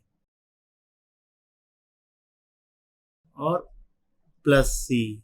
ये सॉल्व हो गया बड़े ही आराम से। तो ये स्पेशल केस बहुत ही इंटरेस्टिंग चीज है, ध्यान रखना। बात समझ में आई? ऑर्थोगोनल ट्रेजेक्ट्री, फॉर्मल डेफिनेशन तो ये लिखी हुई है, मैं इसको आसान भाषा में एक्सप्लेन करता हूं। एक फैमिली ऑफ कर्व्स है, लेट्स से फैमिली 1, दूसरी फैमिली ऑफ कर्व्स है फैमिली 2। अब फैमिली 1 में बहुत सारे मेंबर होंगे, फैमिली 2 में बहुत सारे मेंबर होंगे। अगर फैमिली 1 का हर मेंबर फैमिली 2 के हर मेंबर के साथ एंगल ऑफ इंटरसेक्शन 90 डिग्री बनाता है, तो ये दोनों फैमिलीज हो गई ऑर्थोगोनल ट्रेजेक्ट्रीज। जैसे अपनी हिंदी पिक्चर में होता है ना, एक फैमिली का हर मेंबर दूसरी फैमिली के हर मेंबर का दुश्मन है, खानदानी दुश्मनी। खैर फिल्मों में तो ये होता है कि फैमिली 1 की फिर कोई एक लड़की होती है जिसको प्यार हो जाता है, फैमिली 2 के किसी लड़के के साथ दोनों की शादी हो जाती है या दोनों मर जाते हैं, इवेंचुअली फैमिलीज में दुश्मनी खत्म हो जाती है। लेकिन यहाँ पर ऐसा नहीं होगा, वंस ऑर्थोगोनल ऑलवेज ऑर्थोगोनल। अब angle of intersection between two curves याद है ना, the angle between the tangent at the point of intersection. अब ऑर्थोगोनल ट्रेजेक्ट्री डिटरमाइन कैसे करते हैं, बहुत ही सिंपल से स्टेप्स है, बहुत ही लॉजिकल है। पहले तो हमारे पास जो फैमिली ऑफ कर्व होगी वो अपनी प्रिमिटिव इक्वेशन होगी, उस प्रिमिटिव इक्वेशन से हम कन्वर्ट करेंगे उसको डिफरेंशियल इक्वेशन में। अब डिफरेंशियल इक्वेशन में dy/dx वाली टर्म होगी जो कि टेंजेंट का स्लोप होता है, तो हमें चाहिए इसके परपेंडिकुलर। तो अगर किसी लाइन का स्लोप m है तो उसके परपेंडिकुलर लाइन का स्लोप क्या होगा, -1/m। तो हम dy/dx को रिप्लेस कर देंगे -dx/dy से। अब ये करने की वजह से ये एक नई डिफरेंशियल इक्वेशन बन जाएगी और इस डिफरेंशियल इक्वेशन को अपन सॉल्व करेंगे और अपने को दूसरी फैमिली मिल जाएगी कर्व की जो कि पहली वाली फैमिली के ऑर्थोगोनल होगी। स्टेप समझ में आई? प्रिमिटिव इक्वेशन से डिफरेंशियल इक्वेशन में कन्वर्ट करेंगे, dy/dx को -dx/dy से रिप्लेस करेंगे और फिर इस नई वाली डिफरेंशियल इक्वेशन को सॉल्व करेंगे और हमारा आंसर आ गया खटखटाखट। तो खटखटाखट इस क्वेश्चन को सॉल्व करिए 3 मिनट के लिए वीडियो को पॉज करके। चलिए भाई, क्या आंसर है ये? और लॉजिकली सोचोगे तो ये आना भी चाहिए। फैमिली ऑफ लाइंस की बात कर रहे हैं, ओरिजिन से पास होने वाली। और ये क्या है, फैमिली ऑफ सर्कल्स जिनका सेंटर ओरिजिन है। तो जो लाइन सर्कल के सेंटर से पास होती है वो लाइन उस सर्कल के लिए नॉर्मल होती है कि नहीं? अब इसको अपन मैथमेटिकली भी सॉल्व कर लेते हैं खटखट। तो family of lines passing from origin की इक्वेशन क्या हो जाएगी, ये डिफरेंशिएट करते हैं। ये डिफरेंशियल इक्वेशन नहीं है, डिफरेंशियल इक्वेशन में एक भी पैरामीटर नहीं होता और पैरामीटर यहाँ पर ऑब्वियसली m है। तो m की ये वैल्यू dy/dx यहाँ सब्स्टिट्यूट कर देंगे, ये आ गई इस फैमिली ऑफ लाइंस की डिफरेंशियल इक्वेशन। अब dy/dx को किससे रिप्लेस करना है, minus d x by d y से,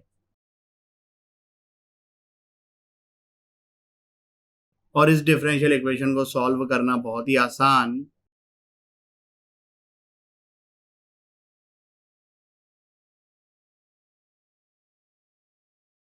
और इसको मैं लिख देता हूं सी, है तो इवेंचुअली कांस्टेंट, तो यहां से आ गया x square plus y square equal to c. बड़े ही आराम से इस क्वेश्चन को सॉल्व करिए 3 मिनट के लिए वीडियो को पॉज करके। चलिए भाई, क्या आंसर है? ये जिन लोगों का ये आंसर आ गया है सॉल्यूशन स्किप कर दीजिए, जिन लोगों का नहीं आया देख लीजिए। ए यहाँ पर पैरामीटर है, डिफरेंशिएट करेंगे। मैं d y by d x को वाई डैश लिख देता हूं। अब ए पैरामीटर है तो यहां पर अपन ए को रिप्लेस कर देंगे, और फिर d y by d x मतलब वाई डैश को अपन रिप्लेस करेंगे minus d x by d y से।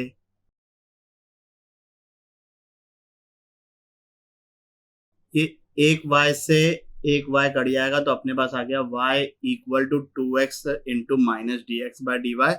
सिंपल सी डिफरेंशियल इक्वेशन है।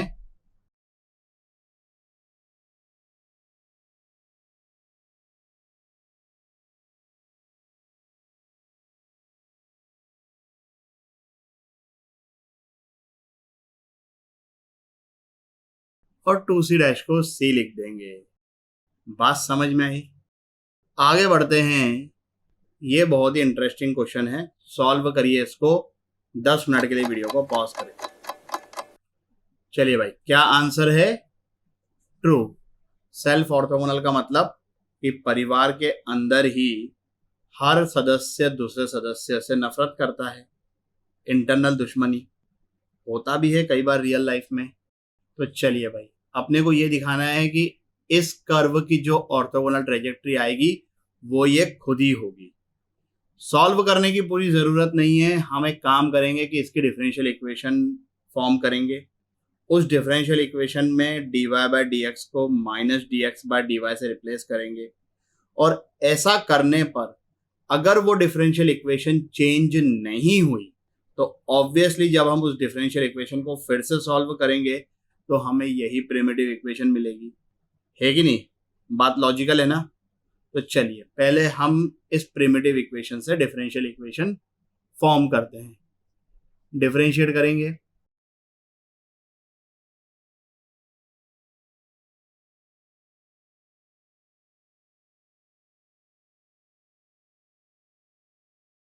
एलसीएम पेल्सियम लिया तो यहां से हमारे पास लैम्डा क्या आ जाएगा?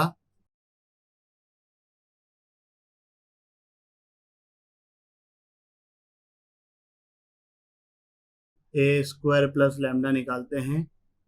क्यों कर रहे हैं ऐसा? क्योंकि हमें यहाँ पर ए स्क्वायर प्लस लैम्डा चाहिए। भाई इवेंचुअली तो अपने को सब चीजें यहाँ सब्स्टिट्यूट करनी है ना।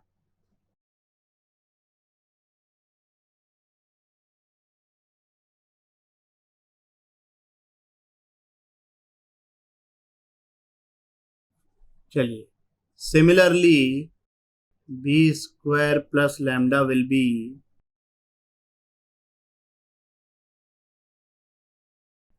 अब ए स्क्वायर प्लस लैम्डा और बी स्क्वायर प्लस लैम्डा हम यहां सब्स्टिट्यूट करेंगे।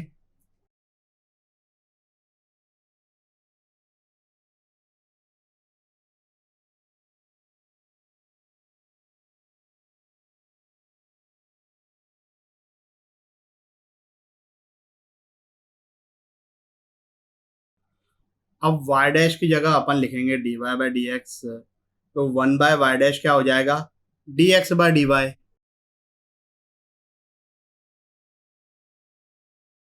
तो ये एक्सप्रेशन क्या बन जाएगा?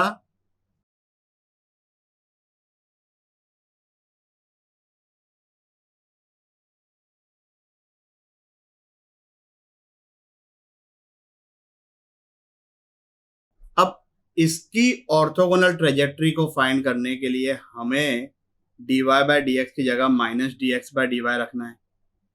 तो देखो, तो इक्वेशन ये जो है वो चेंज ही नहीं होगी।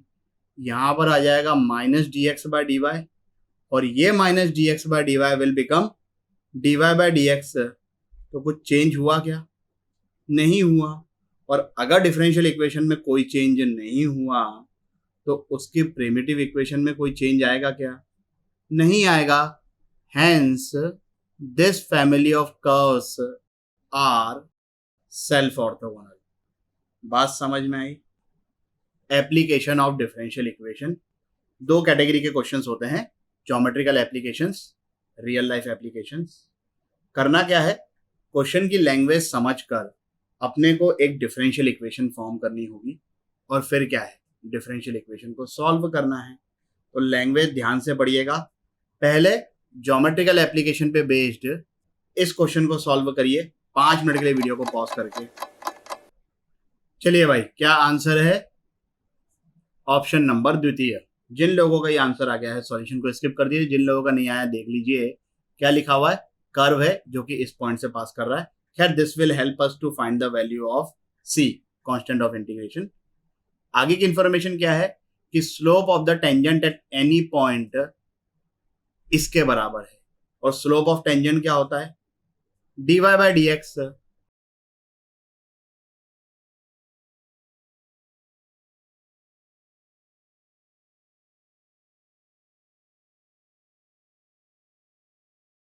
ठीक है भाई, इस डिफरेंशियल इक्वेशन को मैंने थोड़ा सा अरेंज कर दिया। ये 2y बाय एक्स को मैं LHS में लेके चले गया, x square by x, that will become x। अभी कौन सी डिफरेंशियल इक्वेशन है? Linear differential equation of order 1। कैसे सॉल्व करते हैं? इंटीग्रेटिंग फैक्टर निकालकर।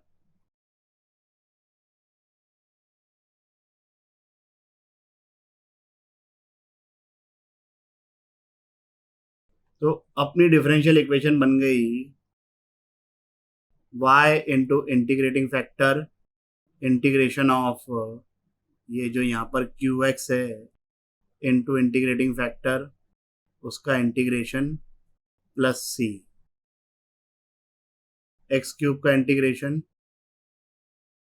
अब ये c की वैल्यू कैसे निकालेंगे? क्वेश्चन में दे रखा है कि कर्व पास करता है 1, -2 से। x की जगह रखेंगे 1, y की जगह रखेंगे -2।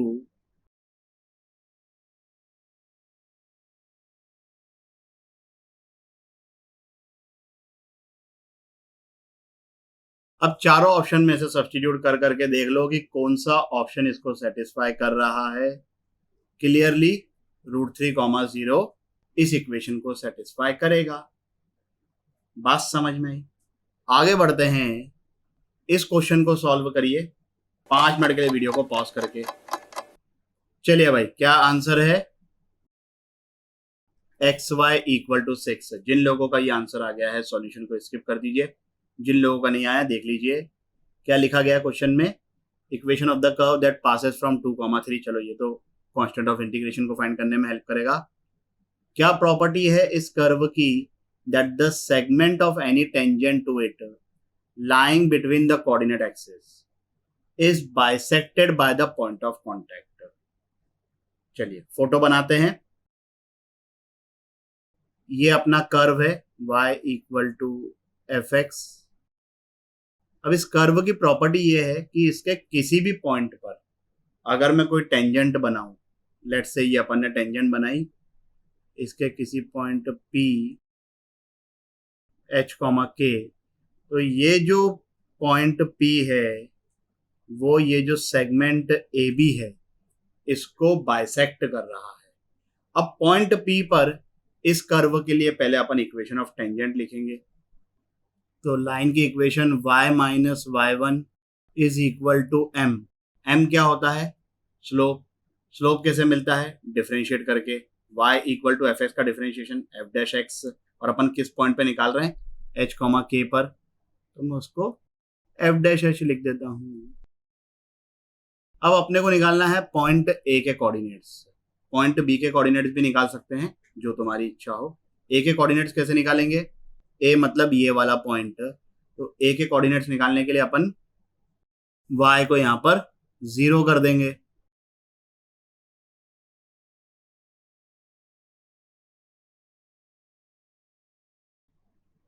अब पॉइंट बी का एक्स कोऑर्डिनेट होगा 0, पॉइंट ए का एक्स कोऑर्डिनेट आ गया ये h minus k by f dash h, और ए बी का मिड पॉइंट है पॉइंट P, तो सेक्शन फॉर्मूला से हमें क्या मिल रहा है, h minus k by f dash h plus 0, 0 B का x coordinate by 2 is equal to h।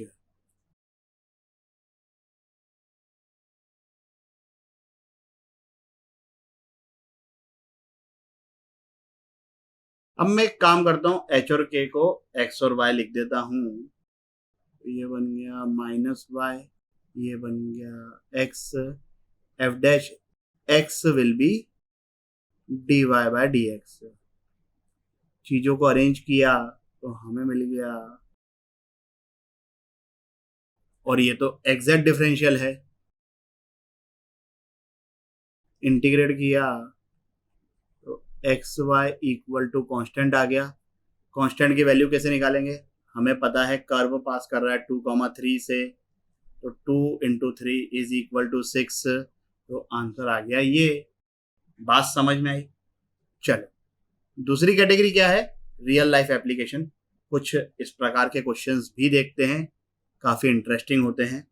Solve करो इसको 5 मिनट के लिए वीडियो को पॉज करके। चलिए भाई, क्या आंसर है 3500। जिन लोगों का ये आंसर आ गया है सॉल्यूशन स्किप कर दीजिए, जिन लोगों का नहीं आया देख लीजिए। इनिशियली कितने आइटम मैन्युफैक्चर कर रही है कंपनी, 2000, और 2000 के बाद ये इक्वेशन वैलिड है। एक्स क्या है कि कितने एडिशनल नंबर ऑफ वर्कर्स हो रहे हैं, तो जहां से स्टार्ट हो रहा है वहां पर कितने एडिशन ऑफ वर्कर्स हैं, ऑब्वियसली 0, तो स्टार्टिंग पॉइंट एक्स की हो गई 0, और किस पॉइंट पे बात कर रहे हैं, जब कितने वर्कर्स ऐड हो गए हैं 25, उस टाइम पे हमें निकालना है कि भाई कितने आइटम्स प्रोड्यूस होंगे। तो जब x इक्वल टू 0 है, नंबर ऑफ आइटम्स आर 2000, जब x इक्वल टू 25 होगा तब कितने आइटम्स होंगे, ये क्वेश्चन है। चलिए भाई, dp बाय dx है, तो मैं dp इज इक्वल टू, दोनों तरफ करते हैं इंटीग्रेट।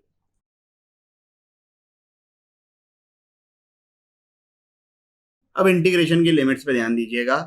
जब x 0 है, मतलब एडिशनल वर्कर्स 0 है, तब ये जो नंबर ऑफ आइटम्स हैं वो कितने हैं, 2000। जब वर्कर्स ऐड हो गए 25, तब हमें निकालना है ये p की वैल्यू। इंटीग्रेशन बहुत ही आसान, आराम से आंसर आ जाएगा।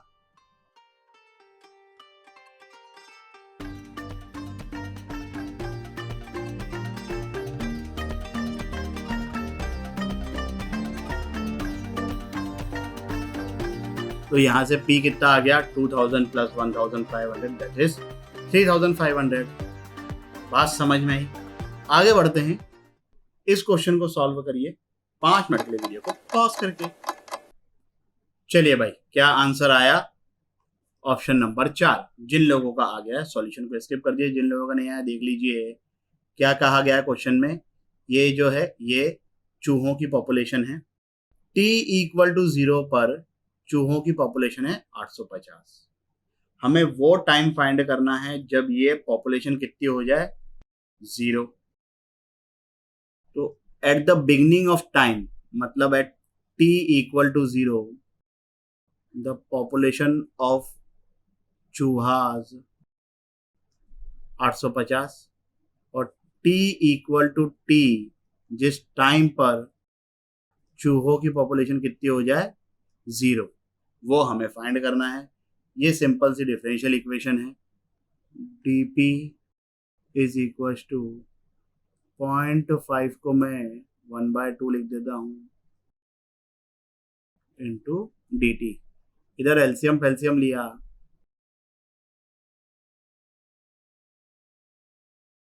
p वाले टर्म्स को dp के साथ लेके गए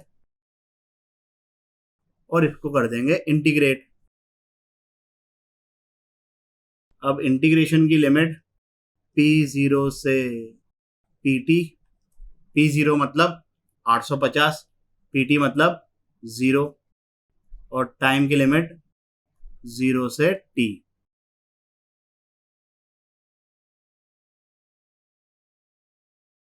तो 0 माइनस 900 का mod that is 900 minus 850 minus 900 उसका मॉड दैट इज 50। लॉग की प्रॉपर्टी से this will become ln 900/50 that is 18। ये 2 इस साइड गया तो t की वैल्यू आ गई 2 टाइम्स ln 18। Option number 4। बोलो गणपति जी की जय जयकार। इस वीडियो के लिए बस इतना ही। आशा करता हूं कि आपको ये टॉपिक भी अच्छे से समझ आया होगा। अगर समझ में आया हो तो लाइक, कमेंट, सब्सक्राइब करें और अपने दोस्तों के साथ भी शेयर करें। अगले वीडियो तक के लिए सावधान रहें, सुरक्षित रहें। जय हिंद।